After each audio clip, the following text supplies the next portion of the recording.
ಇನ್ನು ಈಶ್ವರಪ್ಪನವರು ಏನ್ ಬೇಕಾದ್ರೂ ಮಾತನಾಡ್ತಾರೆ, ಆದ್ರೆ ಆ ವಿಚಾರಗಳು ಚರ್ಚೆ ಆಗಲ್ಲ ಅಂತ ಬಳ್ಳಾರಿಯಲ್ಲಿ ಕಾರ್ಮಿಕ ಸಚಿವ ಸಂತೋಷ್ ಲಾಡ್ ವಾಗ್ದಾಳಿಯನ್ನ ನಡೆಸಿದ್ದಾರೆ. ತೆರಿಗೆ ವಿಚಾರವಾಗಿ ಸಂಸದ ಡಿಕೆ ಸುರೇಶ್ ಮಾತನಾಡಿದ್ದಾರೆ. ಈ ಬಗ್ಗೆ ಎಐಸಿಸಿ ಅಧ್ಯಕ್ಷರು ಮಲ್ಲಿಕಾರ್ಜುನ ಖರ್ಗೆ ಸ್ಪಷ್ಟನೆ ಕೂಡ ಕೊಟ್ಟಿದ್ದಾರೆ.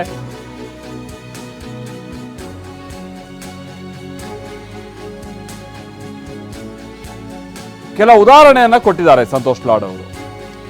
ಈ ಪ್ರಹ್ಲಾದ್ ಜೋಶಿ ಅವರು ರಾಜ್ಯ ಸರ್ಕಾರವನ್ನ ತಾಲಿಬಾನ್ಗೆ ಹೋಲಿಸಿದ್ರು. ಏನಾದ್ರು ಚರ್ಚೆ ಆಯ್ತಾ? ಈಶ್ವರಪ್ಪನವ್ರು ಇಷ್ಟೆಲ್ಲ ಮಾತನಾಡ್ತಿದ್ದಾರೆ, ಚರ್ಚೆ ಆಗುತ್ತಾ?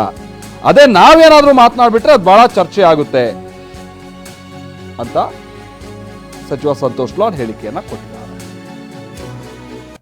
ಈಶ್ವರಪ್ಪ ಸಾಹೇಬ್ರು ನೋಡಿ ಸರ್, ಅವ್ರು ಏನ್ ಬೇಕಾದ್ ಮಾತನಾಡ್ಬೋದು. ಇದು ಪ್ಯಾನ್ ಇಂಡಿಯಾ ಇಶ್ಯೂ ಆಗೋದಿಲ್ಲ. ಈಗ ಈಶ್ವರಪ್ಪನವ್ರು ಹೇಳಿದ್ದು ಪ್ಯಾನ್ ಇಂಡಿಯಾ ವಿಷಯ ಆಗೋದಿಲ್ಲ. ನೀವು ನಮ್ಮನ್ನೇ ಪ್ರಶ್ನೆ ಕೇಳ್ತೀರಿ, ಬಿಜೆಪಿ ಇದ್ರ ಬಗ್ಗೆ ಉತ್ತರ ಕೊಡೋದಿಲ್ಲ. ಎಲ್ಲ ಬಿಜೆಪಿ ಕೇಳ್ರಿ ಉತ್ತರ. ಎಲ್ಲ ಬಿಜೆಪಿ ಮಿನಿಸ್ಟರ್ಗಳು MLA ಏನ್ ಹೇಳ್ತಾರೆ ಕೇಳ್ರಿ, ಉತ್ತರಗಳು ಕೇಳ್ರಿ, ಕೊಡೋದಲ್ಲ. ಈಗ ಉತ್ತರ ಕೊಡ್ಬೇಕು ಒಂದೇ ಒಂದು, ಪ್ರಧಾನಮಂತ್ರಿಯವ್ರು ಮಾತಾಡಿದ್ಬಿಟ್ರೆ ಬೇರೆ ಯಾರು ಮಾತಾಡೋದಿಲ್ಲ. ಎಲೆಕ್ಷನ್ ಮುಗಿಯವರಿಗೆ ಯಾರು ಉತ್ತರಕ್ಕೆ ಸಿಗಲ್ಲ, ನಿಮಗೆ ಪ್ರಶ್ನೆಗೆ ಉತ್ತರ ಕೊಡೋದಿಲ್ಲ. ಕೊಟ್ಟರೆ ಆ ಉತ್ತರ ಬರೀ ನಮ್ಮ ವಿರುದ್ಧನೇ ಇರ್ತವೆ. ಅದೇ ಈಗ ಅವ್ರಿಗೆ ಏನಂದ್ರೆ ಪಬ್ಲಿಸಿಟಿ ಸಿಗುತ್ತೆ ಅನ್ನೋದಕ್ಕೆ ಒಂದಿದೆ.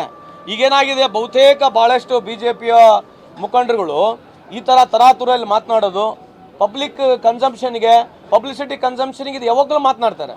ಕೆಲವರು ಮುಸ್ಲಿಂ ವಿರುದ್ಧ ಮಾತನಾಡ್ತಕ್ಕಂಥದ್ದು, ಕೆಲವರು ಪಾಕಿಸ್ತಾನ ಮಾತನಾಡೋದು, ಅಫ್ಘಾನಿಸ್ತಾನ ಮಾತನಾಡ್ತಕ್ಕಂಥದ್ದು. ಪ್ರಹ್ಲಾದ್ ಜೋಶಿ ಸಾಹೇಬ್ರು ಹೇಳಿದ್ರಲ್ಲ, ಕರ್ನಾಟಕ ರಾಜ್ಯದ ಸರ್ಕಾರ ಅಫ್ಘಾನಿಸ್ತಾನ ತಾಲಿಬಾನಿಗೆ ಹೋಲಿಸ್ತಾರೆ. ಅದ್ರ ಬಗ್ಗೆ ಖಂಡನೆ ಇಲ್ಲ. ಯಾವ ಬಿಜೆಪಿ ಮುಖಂಡರಾಗಿರಲಿ, ಯಾರ ಬಿಜೆಪಿ ಶಾಸಕರುಗಳಾಗಿರಲಿ, ಒಬ್ಬರು ಖಂಡನೆ ಮಾಡೋಂಗಿಲ್ಲ.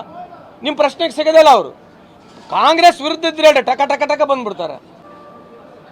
ಮಾನ್ಯ ಮುಖ್ಯಮಂತ್ರಿಗಳು ಸ್ಪಷ್ಟೀಕರಣ ಕೂಡ ಕೊಟ್ಟಿದ್ದಾರೆ. ನಮ್ಮ ಕಾಂಗ್ರೆಸ್ ಮ್ಯಾನಿಫೆಸ್ಟೋನಲ್ಲಿ ಯಾವ್ದು ಹೇಳಿದ್ದೀವಿ, ನೀವು ಹಿಂದೆನೂ ತೆಗೆದು ನೋಡ್ರಿ, ಇವತ್ತು ತೆಗೆದು ನೋಡ್ರಿ, ನಮ್ಮ ಮ್ಯಾನಿಫೆಸ್ಟೋನಲ್ಲಿ ಯಾವ ಕಾರ್ಯಕ್ರಮ ಮಾಡಿದ್ದೀವಿ, ನಮ್ಮ ಸರ್ಕಾರ ಅವಧಿಯಲ್ಲಿ